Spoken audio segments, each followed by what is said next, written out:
নমস্কাৰ, এইটো ক্লাছত আলোচনা কৰিম এডিডি এক্সাম গ্ৰেড 4ত আহিবলগীয়া ত্ৰিভুজৰ ওপৰত কনচেপ্টৰ সৈতে। এইটো ভিডিঅ'ত ফুল্লি কনচেপ্ট ক্লিয়াৰ কৰিম ত্ৰিভুজৰ। চ' আপোনালোকে ভিডিঅ'টো অলপ স্কিপ নকৰাকৈ ফাৰ্ষ্ট টু লাষ্ট চাব। আৰু যদি আপুনি মোৰ চেনেলত নতুন আহিছে তেতিয়াহ'লে মোৰ চেনেলটো ছাবস্ক্ৰাইব কৰি ল'ব। আৰু যদি ভিডিঅ'টো ভাল লাগে তেতিয়াহ'লে আপোনালোকে লাইক কৰিব আৰু শ্বেয়াৰ কৰিব। তো বলক ভিডিঅ'টো আমি আৰম্ভ কৰোঁ। ত্ৰিভুজ 6 প্ৰকাৰৰ। এইটো মনত ৰাখিব লাগিব, ত্ৰিভুজ 6 প্ৰকাৰৰ হয়। বাহু হিচাপে 3 প্ৰকাৰৰ আৰু কোণ হিচাপে 3 প্ৰকাৰৰ। বাহু হিচাপে 3 প্ৰকাৰৰ আছে। যদি পৰীক্ষাত আহি যায় ত্ৰিভুজ বাহু হিচাপে কেই প্ৰকাৰৰ, তেতিয়া আপোনালোকে ৰাইট অপশ্যন 3 প্ৰকাৰৰ দিব লাগিব। আৰু যদি সোধে কোণ হিচাপে ত্ৰিভুজ কেই প্ৰকাৰৰ, তেতিয়া আপোনালোকে 3 প্ৰকাৰ দিব লাগিব। আৰু যদি সোধে ত্ৰিভুজ কেই প্ৰকাৰৰ, অনলি ইয়াত বাহু সোধা নাই, কোনো সোধা নাই, তেতিয়া আপুনি 6 প্ৰকাৰৰ দিব লাগিব। এতিয়া চাওক, আমি এই ত্ৰিভুজৰ কনচেপ্টকেইটা অলপ ক্লিয়াৰ কৰিম। সমবাহু ত্ৰিভুজ কোনকেইটা, অৰ্থাৎ যি ত্ৰিভুজৰ বাহু হিচাপে কৈছে গোটেইকেইটা বাহু। সমবাহু ত্ৰিভুজ যি ত্ৰিভুজৰ তিনিওটা বাহু সমান, ধৰক এইটো 2 চেণ্টিমিটাৰ, এইটো 2 চেণ্টিমিটাৰ, এইটো 2 চেণ্টিমিটাৰ, তেনে ত্ৰিভুজক সমবাহু ত্ৰিভুজ বোলে। অৰ্থাৎ যি ত্ৰিভুজৰ তিনিওটা বাহু সমান তাক সমবাহু ত্ৰিভুজ বোলে। তাৰপিছত আছে সমদ্বিবাহু ত্ৰিভুজ, অৰ্থাৎ যি ত্ৰিভুজৰ দুটা বাহু সমান হ'ব তাক সমদ্বিবাহু ত্ৰিভুজ বুলি কোৱা হয়। যেনেকৈ মই এই ত্ৰিভুজ এটা বনাইছোঁ, এইটো ত্ৰিভুজত ধৰক এইটো 3 চেণ্টিমিটাৰ, এইটো 3 চেণ্টিমিটাৰ, আৰু এইটো ধৰক 2 চেণ্টিমিটাৰ, অৰ্থাৎ দুটা বাহু সমান, এই বাহু আৰু এই বাহু সমান, তেনে ত্ৰিভুজক কি ত্ৰিভুজ বুলি ক'ব, সমদ্বিবাহু ত্ৰিভুজ বুলি ক'ব। আৰু বিষমবাহু ত্ৰিভুজ, অৰ্থাৎ তিনিওটা বাহু অসমান হ'ব, অৰ্থাৎ সমান নহ'ব। ধৰক এইটো 2 হ'লে, এইটো 4 হ'ল, এইটো 3 হ'লে, অৰ্থাৎ বেলেগ বেলেগ, তেনে ত্ৰিভুজক বিষমবাহু ত্ৰিভুজ বোলে। নিশ্চয় আপুনি বাহু হিচাপে 3 প্ৰকাৰৰ ত্ৰিভুজ চিনি পাইছে। গতিকে আমি তাৰপিছত আলোচনা কৰিম কোণ হিচাপে ত্ৰিভুজ 3 প্ৰকাৰৰ। কেনেকুৱা? নাম্বাৰ 1, সমকোণী ত্ৰিভুজ। সমকোণী ত্ৰিভুজ কোণ আহি গ'ল এতিয়া, অৰ্থাৎ সমকোণী ত্ৰিভুজত আপোনাৰ এটা কোণ 90 ডিগ্ৰী হয়। মনত ৰাখিব, সমকোণী ত্ৰিভুজত এটা কোণ 90 ডিগ্ৰী হয়। 90 ডিগ্ৰীৰ আৰু এটা নাম কি? সমকোণ। সমকোণ। তাৰপিছত আছে সূক্ষ্মকোণ ত্ৰিভুজ, অৰ্থাৎ সূক্ষ্মকোণ ত্ৰিভুজত কোণৰ মান 90তকৈ কম হ'ব, অৰ্থাৎ ইয়াত কোণৰ মান সদায় 90তকৈ কম হ'ব।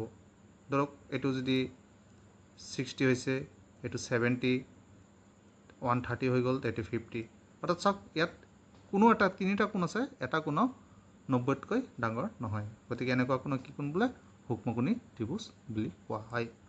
আৰু স্থূলকোণী ত্ৰিভুজ হ'ল এটা কোণ 90তকৈ বেছি হ'ব।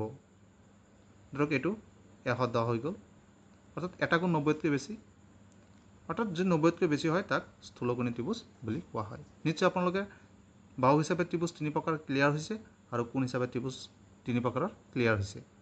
এতিয়া আমি আলোচনা কৰিম কুৱেশ্যন। ত্ৰিভুজৰ তিনিটা কোণৰ সমষ্টি কিমান? অৰ্থাৎ এটা ত্ৰিভুজত চাওক তিনিটা কোণ থাকে, এই তিনিটা কোণৰ যোগফল কিমান? মনত ৰাখিব, এইটো ৰাইট আনচাৰ 180। ত্ৰিভুজৰ তিনিটা কোণৰ যোগফল 180 ডিগ্ৰী। তাৰপিছত অপশ্যন চাওক। কুৱেশ্যন হৈছে তলত তিনিটা বাহু দিয়া আছে, কোনটোৱে ত্ৰিভুজ গঠন কৰিব? অপশ্যন এত দিয়া আছে। এইটো কুৱেশ্যন বহুত ইম্পৰ্টেণ্ট হয়, পৰীক্ষাত আহি যাব পাৰে, তো ধুনীয়াকৈ বুজিব। এ number 2 centimetre, 3 centimetre, 5 centimetre, 6 centimetre, 3 centimetre, 2 centimetre. চাওক প্ৰতিটো অপশ্যনত তিনিটা বাহুৰ মাপ দিয়া আছে। এতিয়া কোনটো ত্ৰিভুজ হ'ব? আমাৰ নিয়মটো হ'ল ত্ৰিভুজৰ যদি তিনিটা বাহু দিয়া থাকে তেতিয়া আমি সৰু দুটা যোগ কৰিম। সৰু দুটা যোগ কৰোঁতে যদি ডাঙৰটোতকৈ ডাঙৰ হৈ যায় তেতিয়া ত্ৰিভুজ হ'ব। ইয়াত চাওক, ইয়াত সৰু কোণটো 2 আৰু 3 সৰু, 2 3 যোগ কৰক 5, এই ডাঙৰটো 5ৰ সমান হৈছে, গতিকে এইটো নহ'ব, এইটো কেঞ্চেল গ'ল। তাৰপিছত ইয়াত সৰু দুটা কি? 3 আৰু 2 5, ডাঙৰটো কি 6, অৰ্থাৎ সৰু দুটা যোগ কৰিছোঁ, ডাঙৰটোতকৈ সৰুই হৈছে, অৰ্থাৎ এইটো ত্ৰিভুজ নহ'ব। এইটো চাওক, সৰু দুটা কি? 3 আৰু 6 সৰু, 3 আৰু 6 প্লাছ কৰিছোঁ, কিমান হৈছে? 9, অৰ্থাৎ 9, আৰু ডাঙৰটো কিমান আছিল? 7, অৰ্থাৎ 7তকৈ কি হৈছে? ডাঙৰ হৈছে, অৰ্থাৎ 9 হৈ গ'ল, 7তকৈ ডাঙৰ হৈছে, গতিকে এইটো কি হ'ব? ত্ৰিভুজ গঠন কৰিব। নিশ্চয় বুজি পাইছে। আকৌ মই কৈ দিছোঁ সৰু দুটা আমি প্লাছ কৰিম, কৰি পেলাই ডাঙৰটোতকৈ কম্পেয়াৰ কৰিম। ডাঙৰটোতকৈ যদি ডাঙৰ হৈ যায় সৰু দুটাৰ যোগফল, তেতিয়া আমি ক'ম ত্ৰিভুজ গঠন কৰিব। তাৰপিছত চাওক 3 নম্বৰ কুৱেশ্যন। তলত তিনিটা কোণৰ মাপ দিয়া আছে, কোনকেইটা ত্ৰিভুজ গঠন কৰিব। অৰ্থাৎ চাওক কোনকেইটা ত্ৰিভুজ গঠন কৰিব, অৰ্থাৎ তিনিটা কোণ দি দিয়া থাকে, তেতিয়া আমি চাম ত্ৰিভুজ গঠন কৰিবলৈ হ'লে ত্ৰিভুজৰ তিনিটা কোণৰ যোগফল 180 ডিগ্ৰী হ'ব লাগিব। এইটো যদি আমি প্লাছ কৰোঁ কিমান হ'ব চাওক, ইয়াৰ পৰা এটা এক ইয়াত দি দিছোঁ, ইয়াৰ পৰা এটা এক ইয়াত দি দিছোঁ, ইয়াত 80, ইয়াত 70, 150 আৰু ইয়াত 50, কিমান হৈ গ'ল 200। এইটো নহ'ব, 180 হ'ব লাগিব। ইয়াত চাওক ইয়াৰ পৰা এটা 1 দিছোঁ, ইয়াত কিমান হৈ যাব 70, 70, 140 আৰু 70 কিমান হ'ব 140 আৰু 30 দিছে 170, এইটো নহ'ব, 180 হ'ব লাগিব। তাৰপিছত এইটো চাওক 132, 169, এই দুটা মিলি 2তকৈ বেছি হৈ যায়, এইটোতো নহ'বই। তাৰপিছত 32, 69, 79, ইয়াত চাওক 2 আছে, ইয়াত এটা 1 দিছোঁ, ইয়াত এটা 1 দিছোঁ, ইয়াত কিমান হৈ যাব 70, ইয়াত হ'ব 80, 70, 80, 150 আৰু ইয়াত হৈ গ'ল 30, কিমান হ'ব 180, 150 আৰু 30 180, অৰ্থাৎ এইটো হ'ব, এইটো ত্ৰিভুজ গঠন কৰিব, কাৰণ তিনিটা কোণৰ যোগফল 180 হৈছে। তাৰপিছত চাওক সমবাহু ত্ৰিভুজৰ প্ৰতিটো কোণৰ মান কিমান। অৰ্থাৎ আমি শিকিছিলোঁ সমবাহু ত্ৰিভুজ কি আছিল, অৰ্থাৎ যি ত্ৰিভুজৰ তিনিটা বাহু সমান, অৰ্থাৎ তিনিটা বাহু সমান, অৰ্থাৎ সমবাহু ত্ৰিভুজৰ প্ৰতিটো কোণৰ মান কিমান, মনত ৰাখিব 180। আপুনি তিনিটা বাহু সমান হ'লে সিহঁতৰ সমগ্ৰ কোণ তিনিটা সমান হ'ব, অৰ্থাৎ তিনিটা কোণক 3ৰে হৰণ কৰি দিয়ক, কিমানকৈ পৰিব 60কৈ পৰিব, অৰ্থাৎ ৰাইট আনচাৰ হ'ব অপশ্যন বি, অৰ্থাৎ সমবাহু ত্ৰিভুজৰ প্ৰতিটো কোণৰ মান 60 ডিগ্ৰী। আপোনাক মই কনচেপ্টৰ সৈতে বুজাই আছোঁ, ইয়াত অনলি খালি MCQ আলোচনা কৰা নাই। গতিকে আপোনালোকে মোৰ চেনেলটো যদি এতিয়াও ছাবস্ক্ৰাইব কৰা নাই, ছাবস্ক্ৰাইব কৰি ল'ব, যাতে মোৰ পৰৱৰ্তী ভিডিঅ'বোৰ পাই থাকে। তাৰপিছত চাওক ত্ৰিভুজৰ তিনিটা বাহু সমান হ'লে তাক কি ত্ৰিভুজ বুলি কোৱা হয়। আমি জানো ত্ৰিভুজৰ যদি তিনিটা বাহু সমান হয় তেতিয়া তাক কি বোলে, এতিয়া আমি পাই আহিছোঁ সমবাহু ত্ৰিভুজ বুলি কোৱা হয়, অপশ্যন বি ৰাইট আনচাৰ। তাৰপিছৰ কুৱেশ্যন নম্বৰ 6। তলৰ কোনটো সমবাহু ত্ৰিভুজৰ কালি ওলোৱা সূত্ৰ। অৰ্থাৎ সমবাহু ত্ৰিভুজৰ কালি ওলোৱা সূত্ৰটো হৈছে আপোনাৰ মনত ৰাখিব লাগিব √3/4 ইনটু বাহু স্কুৱাৰ, এইটো হৈছে সূত্ৰ, অৰ্থাৎ ৰাইট আনচাৰ কোনটো হ'ব অপশ্যন চি। তাৰপিছৰ কুৱেশ্যন নম্বৰ 7 দিয়া আছে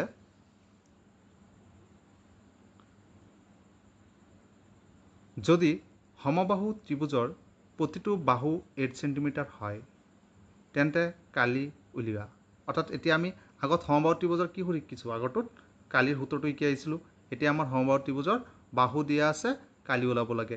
আমি সূত্ৰটো কি শিকিছিলোঁ সমবাহু ত্ৰিভুজৰ কালি √3/4 ইনটু বাহু স্কুৱাৰ সমান √3/4, বাহুটো কিমান দিয়া আছে 8, ইয়াত যিটো বাহু স্কুৱাৰ আছে মানে বাহুটো কেইবাৰ 2বাৰ, গতিকে আমি 8টো কেইবাৰ লিখিম 2বাৰ লিখিম, 4 8ত কেইবাৰ 2বাৰ, অৰ্থাৎ কি ৰৈ গ'ল 8, ওপৰত তলত আৰু একো নাই, ওপৰতে আছে 8 2 গুণ 16 আৰু √3 ৰৈ গ'ল, অৰ্থাৎ 16√3, অৰ্থাৎ অপশ্যন ক'ত আছে 16√3, অপশ্যন বিত ৰাইট আনচাৰ 16√3 সেণ্টিমিটাৰ স্কুৱাৰ, কালিৰ একক সেণ্টিমিটাৰ স্কুৱাৰ। তাৰপিছৰ কুৱেশ্যন নম্বৰ 8। সমদ্বিবাহু ত্ৰিভুজৰ এটা কোণ 100 তেন্তে সমান বাহু দুটাৰ প্ৰত্যেকৰ কোণ কিমান। অৰ্থাৎ কি ত্ৰিভুজ কৈছে সমদ্বিবাহু ত্ৰিভুজ, অৰ্থাৎ যি ত্ৰিভুজৰ দুটা বাহু সমান তাক কি ত্ৰিভুজ বোলে সমদ্বিবাহু ত্ৰিভুজ বোলে।